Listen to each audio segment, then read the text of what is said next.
I'm now going to talk about codependency, which is a name I actually don't like. I prefer to call it compulsive helping. And it's a very difficult subject to explain to people. So I think what I'll do is I'll give a short overview of how it worked between my eldest daughter and myself. My youngest daughter and I did not have a compulsive helping or codependent relationship because she very much knew what she wanted out of life and she went and sort of got it. Whereby my eldest daughter needed sort of more advice, and she would come to me much more to ask what I could do and how I could help.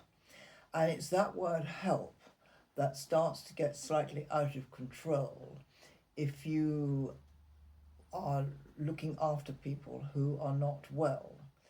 And so, in the end, what happens is that you start to do everything for the person that you're looking after, like my daughter. So, anything she wanted, uh, any decisions that she made, I felt that I was the person to drive that. I was the person who knew how to do it. I am, after all, her mother, and therefore it was my duty to virtually take responsibility for her life, if you can put it that way, actually. And so that prohibited her ever taking any decisions for herself or responsibility for the consequences of any decisions. And that, in the end, of course, becomes quite damaging because you grow up with not knowing how to cope with the sort of fallout of the decisions that you have made.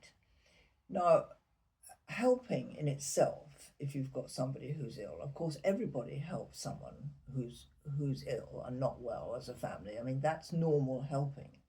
What happens with compulsive helping is that the boundaries get blurred and it becomes a much more obsessive helping than what is normal helping. And the other cost to it is that you're worn out. I mean, your helping is sort of 24/7, and in the end, you're exhausted. And that does have quite an impact on the rest of the family and what you can do for them.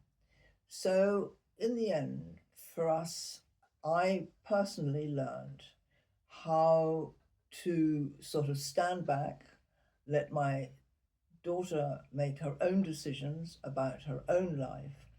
And it was this difference of doing things that actually she first got into good recovery.